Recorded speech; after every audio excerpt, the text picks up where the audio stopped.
Other interesting political news and good news, bump stocks are now legal thanks to the United States Supreme Court in a ruling of 6-3. Thanks to those who believe in the Constitution, which is a rare thing. Never forget, there's someone on the Supreme Court who was elected because Biden said he was voting for, or he's going to vote for someone who is a black woman. He didn't say he was a top qualified. He said, oh yeah, we're going to pick based on this, which is technically illegal. So, and she also, when she was being questioned, she could not define what a woman is. There's someone on the United States Supreme Court that does not know what a woman is. Let that sink in for a second there. Now, one of the biggest detriments to Trump's legacy, in my opinion, especially from a libertarian and someone who appreciates firearms and the Bill of Rights, was he wrote an executive order to ban bump stocks, which, again, mechanically speaking, does not change the firearm into the legal definition of a machine gun, and again, goes down that slippery slope of having guns being reclassified and potentially making not 100,000, but I think it was estimated to have 20 to 30,000 bump stocks in the United States. And all it does is let you use the momentum of the firearm to increase the speed of rate of fire. You're still pulling the trigger every single time it works. Rudimentarily speaking, you have an additional piece of plastic molded into the stock, which slides back and forth. You rest your finger there. You have to push the forward. You have to use your right hand, or I guess I'm left-handed, so I would use my right hand to pull the firearm forward by the foregrip, and momentum would go back and forth as your finger rested on the piece of plastic. And as it go back and forth, your finger would also hit the trigger and it would bump back and forth. The same mechanical effect happens when you use a belt loop if you wear jeans, as most men do, and you just do it from the hip. So this technology or this methodology has been around for years. And unfortunately, after one of the massacres, which, again, not to go down the conspiracy rabbit hole, but the fire rate of the Las Vegas shooter is much higher than a standard AR-15 that would be used for bump fire. And we'll go down that rabbit hole another day, perhaps. Let me know if you would like me to. But there is a lot of public support to ban them, even though, again, they are not machine guns. Legally speaking, machine gun is you hold down the trigger and you get more than one fire of the firearm. That's why even 3-round burst, legally speaking, is considered a machine gun under the U.S. law. Now, ironically, the NRA said, "Oh yeah, this is great. We have our bump stocks back," which the NRA is almost as disappointing as the GOP, where again they used to do great things. They used to stand for principle thing, stand for their, do stuff, and yeah, more and more they've done nothing. The NRA, moronically, supported Trump's bump stock ban. Which the NRA, again, I appreciate the safety they do in terms of education, firearm safety. That's important. I think they should do even more of that, especially with the Eddie Eagle program, which used to be much more popular for public schools. Of course, I digress. I just want to say there are some good people that work at the NRA.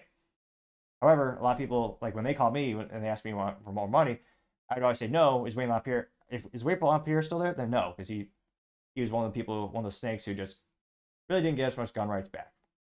Now, it was ironic, and of course, they're ratio down next Twitter. NRA says, quote, "The U.S. Supreme Court invalidates ATF rule classifying bump stocks as machine guns." It says, "Supreme Court victory. Majority rules ATF exceeded its authority." Because again, the ATF isn't supposed to make new laws, and it's perverse that they actually keep reinterpreting them to make millions of people felons overnight. They went pretty viral. Well, not really for the NRA. Got 51,000 views, but only 496 likes. Because, again, the NRA supported this ban. Which, again, if you're supposed to be about firearm rights, you wouldn't support any firearm ban, to say the least. Now, some of the top comments, Crimson Blow says, "I am what lefties despise," saying, quote, "You supported the bump stock ban in the first place. Now you're going to pretend you're happy and it's a win for you? That's why your membership is plummeting. You're worthless." That got 113 likes. And Donating Prophet says, "You support this ban. One of the major reasons I'm no longer a member," getting 106 likes. Going down more and more. Alexa C. Rivera says, "No thanks to you, thanks to gun policy," which the Firearms Policy Coalition is a great, I believe there's also a nonprofit organization, same with Gun Owners of America. Those two organizations have done great things for firearms rights and continue to fight for our rights, which is one of the reasons why the arm brace is now legal, because of thanks to their work, which I'll probably cover that subsequently tomorrow. And yeah, it's one of those things where the NRA, they need a turnaround plan, to say the least. They did get rid of William LaPierre, finally. Lincoln says, your organization supported the banking, 65 likes. Here's a good one. August Nexus, and it's a picture of Chris Farley and another famous comedian. It loses me at the moment. Oh geez, this is embarrassing. Adam. Wow, shows how much I know about pop culture, so to say.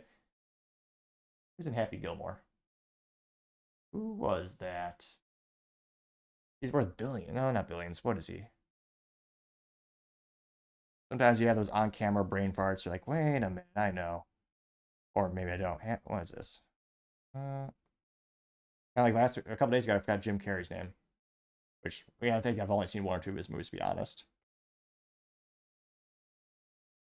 Like, he's hilarious. I do like this comedian. Chris Farley, of course, is awesome. Who's this one again? Gilmore, Chris McDowell. Norm McDowell's in that movie. That was great.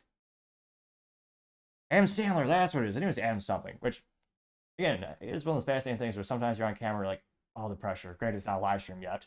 But nevertheless, you have Chris Farley looking at a gentleman over there, and he said, it's NRA's Chris Farley. He says, I was against bump stock bans. And yeah, he's like, no, you weren't. Going down more and more. Let's see. Against Nexus has a screenshot of NPR from 2017. It's titled NRA backs regulation of bump stocks as some Republicans support the ban. He had 34 likes, which the reason Republicans are so disappointing, the rhinos are everywhere. Pejoratively known as Republicans in name only, where, yeah, they say they stand for conservative values and beliefs and the Bill of Rights and all that kind of stuff, but many of them acquiesce to just vote with Democrats, which, again, I don't like false advertising. At least Democrats, they usually don't do that. You get what you vote for in that case.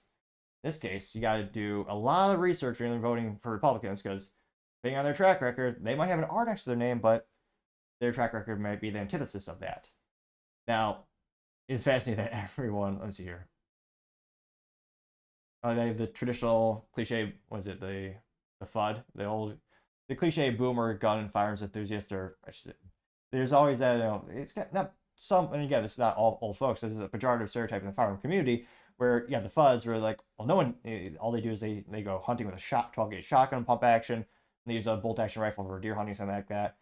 Those are the kind of people who say, why do you need an AR-15? Which you should simply say, because I'm an American. Well, more accurately, say, actually, more that firearmament because the government has that, and that's what the Second Amendment was all about. Now, this meme set by the Desert Tactical Solution says, those bump stocks I wanted to ban? I'm so glad the Supreme Court ruled against the ban. 29 likes. This might be. Wow. They got the Chris Christie effect, my friends. It's weird. Let's see how many comments are there total. I think 170 comments. And they're all just saying, you guys did this. They're all just calling him out. Oh, no, we do have one moderate. One that's not pejorative. Okay, it's not as bad as Chris Christie. The Chris Christie effect is a fascinating phenomenon in social media, which we had 2 times when he was running for the Republican nominee, in which he said something, and he had 0 positive responses to the comments, which, I mean, he technically has family, friends, and allegedly a campaign staff at the time, and yet they couldn't give him 1 positive comment or response. They have it twice. Now, this isn't as bad as that. You have an individual by the name of Michael104, who says, abolish the ATF, getting 7 likes. So, I mean, one of the saddest parts about this, though, and Trump banning this, is that, well, there's a veteran-owned business. The most popular bump stock manufacturer who had the patent for it was a gentleman headquartered out of Moran, Texas, and I believe there's a Jeremiah Colwell, and he actually founded the company. He has a patent for it. He was quite literally on food stamps. He went from rags to riches because of that idea. He employed a little over 100 local folks in the town, including his grandparents, and the company is known as Slide Fire Solutions. Great, of course, it's made in the USA. It's high polymer plastic, and it was great. A lot of people loved the product. It was sold darn near everywhere. And again, most Americans, unfortunately, because of I would say the tyrannical ATF, well, a machine gun that is legally transferable, it's called a transferable machine gun. It had to be manufactured before 1986, and 2, had to be registered with the U.S. government prior to that date. If it meets those 2 requirements and your state allows private machine gun ownership, you can purchase it with a NFA, it's treated as a National Firearms Act of 1934 item, which means you have to pay a $200 tax stamp, disgusting and unconstitutional. That was not adjusted for inflation when that was set in 1934. You also have to take fingerprints taken, as well as a passport picture taken. They treat you like a criminal. And then you also have extra burdensome paperwork. Now that means, because again, the very limited supply of guns that were manufactured and registered prior to 1986, which again was disappointingly signed by Reagan, and it's one of those issues where a standard AR-15 at the store, if you go to the store, you can get a good semi-automatic for about $1,000. If you want a transferable one, that's going to run you anywhere from $30,000 to $150,000 because of the very limited supply. The bump fire, and again, it did not mechanically change the gun to a machine gun. They finally vindicated this in the Supreme Court. it did increase your rate of fire, and it's awkward the gun going back and forth. But in that case, I believe those were under $300. So it was a great value for the money. That allowed the average American to achieve more firepower, and I would argue just give them more access to their God-given right. And that's why it's quite literally a multi-million-dollar idea, and it exploded in popularity. And unfortunately, now that technology in terms of the fire community has advanced so much since then, the biggest trend nowadays, and I forget, I believe is that Fostech licensed it. However, the original patent holder is Franklin Armory for the binary trigger, in which when you pull the trigger, the gun goes off, it fires, and when you release the trigger, the firearm goes off again, hence the term binary trigger, which, again, right now, depending on your state, on a federal level, the ATF has signed off on it, saying that it's legally meeting the requirement of a semi-automatic rifle from the legal definition. And now that's the most popular technology people are using to increase the rate of fire for their firearms, not to be redundant in the vernacular. And those do run you about, let's see, what do they go for? They're always at the gun store. They're, again, for me, they're pretty expensive. In terms of a machine gun, it's a bargain. But they usually run about $400 to $500. I think the cheapest by Franklin Arm, maybe $350, maybe it's the cheapest one you can get. Which, again, is a lot more affordable than a transferable machine gun. It's still a lot of money. But that one, you don't have the firearm pulling back or everything forward. So you would, many people argue it's much more controllable and you're more accurate with it. So even though the Supreme Court has now ruled, yes, this is constitutional, if you have a bump stock, you don't have to worry about becoming a felon and, again, being treated as if you broke the 1934 NFA Act, which, again, that's a big issue. If you don't do the proper paperwork and you just turn a firearm from semi-auto to full auto, which, again, with proper paperwork, owning a business, the SOT tax, you can do. However, if you don't do the proper paperwork and do it illegally, it's a 10-year, $250,000 fine, which is why, again, never do it. Not legal advice. Not libertarian advice, obviously.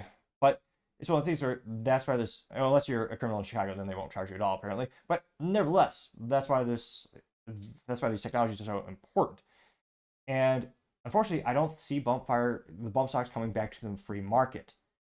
I think they've been supplanted by that, unless you can get that price point down to like 50 to 60 bucks, which, again, is plastic injection mold with enough quantity you might be able to drive down that price point. Again, it's already too late. The business is gone. People lost their jobs. And it's heartbreaking that, again, this guy's quite literally on food stamps to building a successful business. In manufacturing, even a rare thing in the United States. So let me know, do you think the bump stocks will actually come back in terms, and it's fascinatingly hilarious how on websites like Gunbroker, which is like eBay for firearms, which, again, you can buy a firearm online, it just has to be shipped to an FFL dealer, and then they do the background check for you. But all of a sudden, as soon as this ruling came, there were bump stocks all over that website because, again, I don't think any of the owners actually threw them away. A lot of them would just say, oh yeah, it fell off the fishing boat it fell off a fishing boat when I was at the lake last week. What a shame. So it'll be interesting to see if that firearm technology comes back to the market, or if just the used ones that were all just hiding in people's crawl spaces and stuff, if they are just seen more at gun stores and gun ranges. But leave it in the comments, because as always, I would be fascinated to hear what you have to say. Thank you, everyone, for taking the time to tune in. Again, try to get to 4,000 subscribers by the end of the month. So if you could click that button, I would greatly appreciate it. Also, give me a thumbs up, thumbs down, or comment is a great way to give me some additional feedback, letting me know how I can make the show better and better. Lastly, don't forget to take the time to tell your family, tell your friends, tell your coworkers, heck, tell your enemies, tell anyone and everyone. Just stay safe, fight the good fight.